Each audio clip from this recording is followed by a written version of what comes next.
today we just want to talk about a few strategies that we can use to address burnout, overwhelm, stress in our lives. Like, what are strategies that we can adopt as professional women, as trailblazers, as global leaders to be able to curb some of these factors that come into place so that we don't completely get overwhelmed and burnt out in our day-to-day life. Welcome to the True Elegance Podcast. I'm your host, Dr. Bunmi Akinkugbe, also known as Dr.B. Through solo episodes and guest sessions, we delve into the timeless qualities of style, grace, and sophistication and uncover what makes you truly elegant. So, sit back, relax, and let's get started on this empowering journey of becoming truly elegant. Hi everyone, and welcome to another episode with Dr.B and Dr. Fofo. Hi. On today's episode, we're going to be talking about, a trailblazer and 360 queen experience, as professional women, working moms, juggling so many things, life, work. Well, work is actually part of life, so juggling so many aspects of life.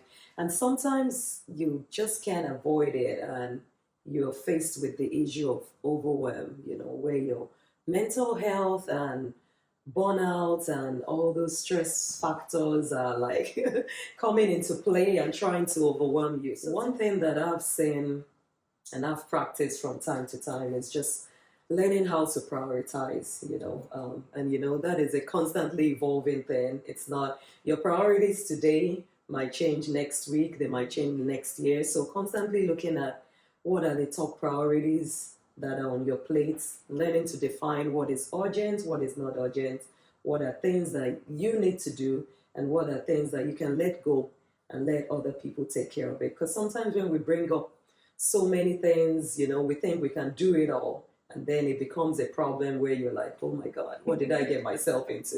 I don't know. How has that been with you? Yeah, I agree with you. And something you said struck me when you said, even with prioritization, Right. it evolves over time. Exactly. Because if I think about it, if I look at it as moms, the kind of priorities we had when our kids were growing up, when they were in kindergarten, is different from the demand that is needed when they're in preschool.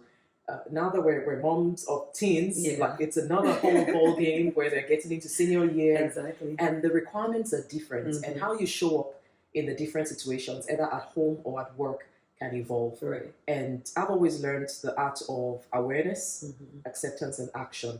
Awareness of something has changed in my life, either in my schedule, either in my family, either in work. And because I'm aware about it, then I can do something about it. Because what got me here will not get me there.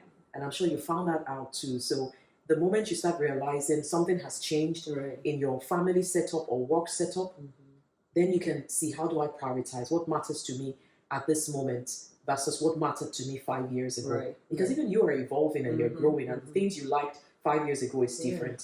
So that's something I'm learning. Okay. The prioritization is also, there's an art and science to it, and it evolves. And the fact that you prioritized it last year does not mean it should stay on your priority list. Exactly, this year, exactly. Right? Yeah, I love that part about acceptance, because when you become aware of it, sometimes we try to fight it, like, oh, I still want to do this thing, but you just have to accept that it's just not a priority for right now. Like, and it can always come back and come back on the plate, or maybe you don't even need to have it on the plate at all. Yeah, absolutely. And until you get to that place of acceptance before you can take an action, and the action could be, okay, I'm keeping it on the priority list, or no, it's no longer on my priority list. I can delegate that to someone. Right. But the acceptance is very important, or else we keep dragging it, and sometimes you start feeling guilty because you're not giving it that attention anymore. Meanwhile, you've moved on. Yeah, you've moved on. Move on.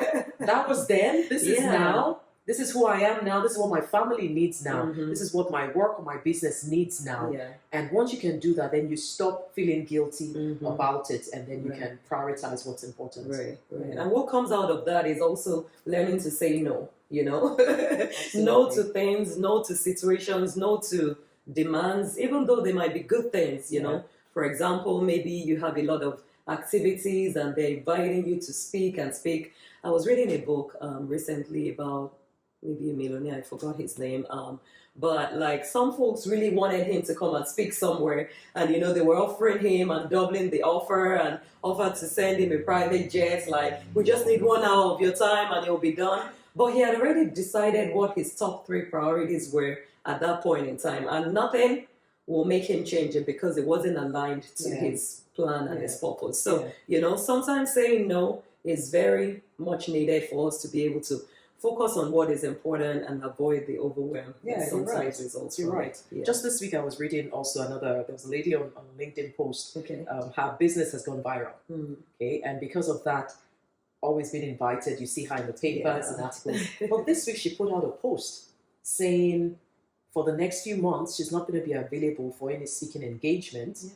Because there are a certain phase in the business where she wants to focus on that. Right. And she was apologizing in advance for anyone. She said, I've enjoyed all the places you've asked me to speak, but for my health and also for the phase of my business right now, for the next few months, I will not. And I was like, that is okay. That is okay. And even she spent quite a number of sentences apologizing. I understand the apologies, but you know what? You really don't need to. Because wherever you carry value, there will always be a demand of what is on your life. And it could be at work, it could be at home. And learning to say no, knowing that your no is giving you the opportunity to say yes to other things, or even a better you. Right. It might be the time to relax. Yeah, and that actually brings me to one of my next points. Carving out time for yourself. That me time to be able to relax, to be able to reflect. Sometimes we're always on the go, but you also need to step back and like evaluate what you're doing, like what is working, what is not working, and taking that pause and that break.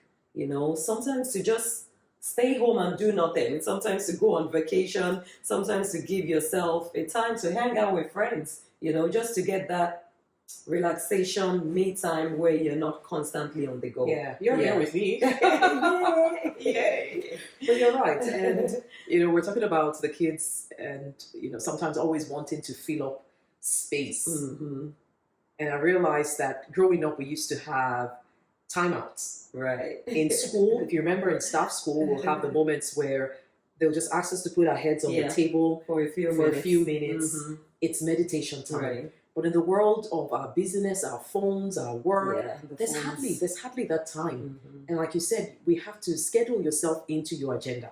I love that. Like find ways where people put meetings on our agenda. There's a school meeting, there's a work meeting, but where is the me time that you are? Let's just make it a me meeting. Yes, a meeting with myself. A meeting with myself. And sometimes I force that in my calendar because then that helps me to find the moment to just spend time and be me. Right. What I found out is, through our coaching programs, that some people find it hard to be quiet. They feel we have to fill up every moment. Because guess what? It's in the quiet moments that you get to reflect, that you get to think about who you are.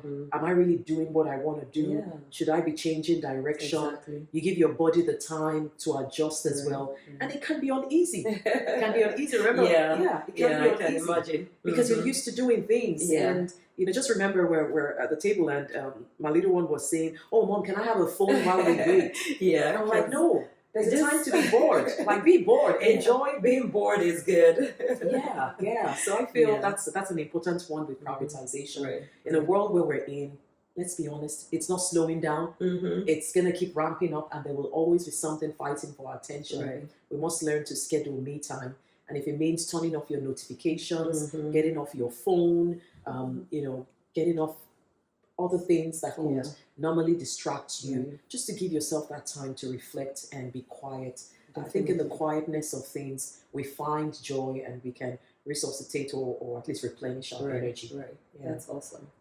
Well, those are great tips, about addressing all the overwhelm that sometimes we find ourselves in. And I think something else that comes to mind is asking for help.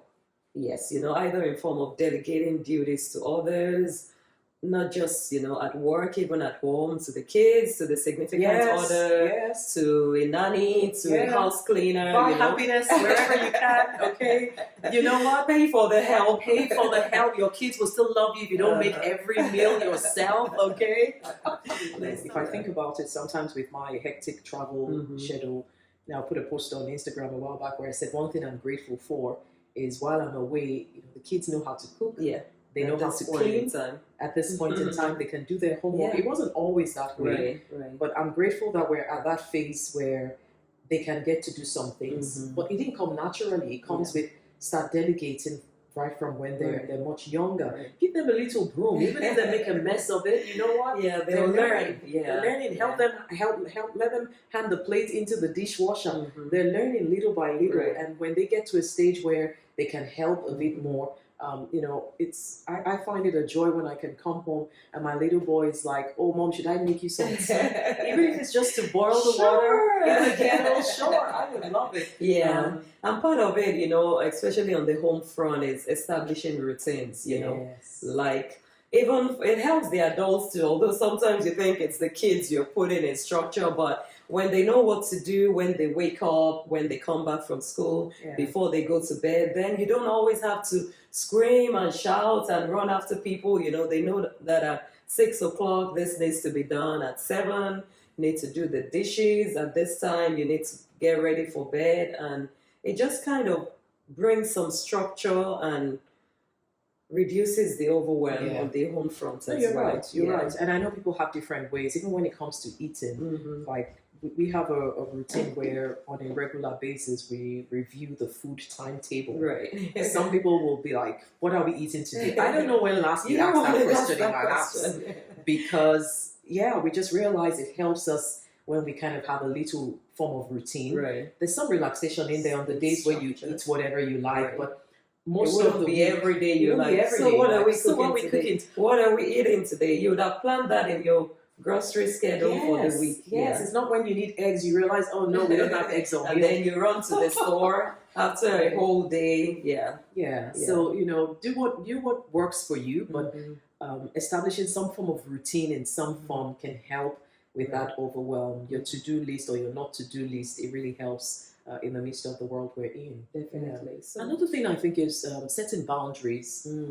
As we know, post-pandemic, or even it's been happening all along, where work and life, those boundaries are getting slimmer and slimmer, and in some cases they have overlapped. Right. If you work at home, for example, and your office is just 2 steps away from the bedroom, let's be honest, it's no longer a 9 to 5 or a 6 to 6. You're probably doing school runs during the day, coming back in the evening to work. So everyone has those boundaries that have overlapped, and trying to set when is the time when you're closing officially from work and you're going back into your role as a sister, a mom, or a wife, whatever that is for you. And when are the moments where you're going back into your boss lady mode if you're running your business and stuff, and finding those boundaries, or else they will all keep overlapping and people will keep asking for our time, and it ends up in overwhelm. Sometimes, like we said, you're coming back from work and you just, something I learned from you, you will just sit in the car for you park in the garage, but then you sit in the car for a few minutes, decompress, stress of the day, enjoy some music, take a few before you get into mom, but why do you do that? Tell us a bit. Yeah, because it helps you to decompress and you don't bring in all the stress from work, because sometimes the day could have been hectic and you're just cranky and someone just says, "Hey, Mom," and you're just like, and they have nothing to do with it, and they're right? like, "What's up?" So it just helps you to decompress, not just, for kids, but also just to kind center of yourself. Center yourself. Just leave work at work. Be ready for home or gym or wherever you're going. You're bringing your whole self into it, and you can pour into yourself and refresh yourself and be ready for whatever is next. So, I like it. And when you talk about boundaries too, sometimes it's not necessarily between work and life or home. Even within work and work, setting boundaries with your superiors and your direct reports on, okay, we're working on this project. What's the timeline? Okay, this is the timeline we have. This is what we're working with. Okay, is the timeline good enough? Like if you have 2 weeks to work on a project, then at least nobody will be coming to you on day 5 or day 4 like, "Hey, what's up with this project?" So it helps you to plan ahead and work things out. And then when things do change, having those conversations about, okay, things have changed. This is what I can handle. This is what I have on my plate. I thought I'll be able to finish this in 3 days, but could I have 2 more days? So keeping those conversations going also helps you to set boundaries wherever you are. You're right. Yeah. You remind me of some of the things we talk about when at work, when they're about to add more things to your plate. Things, Always. ways you can say no without, exactly saying no. Okay. It's like, because someone comes and it's like, oh, do you have 5 minutes now? Meanwhile, you're in the middle of something really serious. You could say, you know what, can we meet half an hour from now? Because that gives you time to finish what you're working on. Or someone says, oh, I would like you to work on a project with me. You'll be like, I've got a lot on my plate at the moment. Have you tried talking to that person or that person? Like, you can find ways to also delegate upwards, sideways, or downwards, however it comes, to just help with some of that. And something else that comes to mind is, taking either those prayer walks or even just morning runs or evening runs or exercise, bringing a bit of exercise into our days. Growing up, I used to think exercise was for people who want to slim down or whatever, but you lose weight, right? But you realize that just bringing some exercise into your day can help with renewing your energy. Taking the walk, getting into nature, getting to walk around. It just creates the right feelings that you can get, and it helps you to slow down in terms of stress. So that's another thing. Incorporating some form of exercise, either morning or evening or afternoon stretches, whatever works with your schedule. Yeah, and that ties into the fact of taking care of yourself. I think that's a major way, at least speaking from the medical standpoint, of how to address overwhelm. When last did you go for your physical checkup? When last did you, exercise? It doesn't have to be anything rigorous. It's about being consistent, keeping your blood flowing. How much water are you drinking in a day? How much sleep to stay hydrated? How much sleep are you getting? So all those, health factors that help you to take care of your mental well-being, spirit, soul, and body is definitely important in avoiding overwhelm. But if I think about a starting point, it's really that awareness, paying attention to your body signals, because our body tells us when we're stressed. And sometimes we're not listening. That banging headache that keeps coming back, that pain in the neck, that back pain, they're little signals and signs. So let's not get to the stage of burnout before we realize, I need to do something about it, right? But just raising our awareness around it. I'm feeling overwhelmed. And then, so something needs to shift. And what is it that I need to do in that space? So get that help. Medical, therapy, spiritual, coach, mental, sisterhood, just hanging out on a weekend for lunch, brunch with trusted friends and accountability circle. Absolutely. All those help to address that. Going on a weekend retreat, having a travel vacation, going to see your sister. And we have a circle, where we promote this wellness 360 total woman that we are, not just working, not just playing, not just momming, not just wifing, but looking at it as a whole picture and looking at how we can continue to grow and boost mental wellness. And if you're interested in joining that 360 circle, fill a form if you're interested, because we would love to support one another on this journey. There's no one that has all the answers, and we're all going through it together. We're not talking, we're talking real things. Because sometimes social media can make it seem like everyone is all dolled up and they have no cares or worries in the world. But we like some of those conversations where we can have those 360 degrees conversations and help. So if you're interested in that, you might even just put a comment in the DM, and I'm sure we'll get the information to you. All right. It's been great hanging out with you again today. Feel free to leave us a comment, and if there's anything that resonates with you, put it out there. If there's any topic you want us to speak on in our next episode, we'll love to hear from you. Until next time, take care. Take care. Bye. Be sure to subscribe so you'll be the first to be notified of every new episode. Leave a review and share this podcast with that elegant lady in your life. This is a space where we can come together to empower and inspire each other and leave feeling elevated and enlightened. See you in the next episode.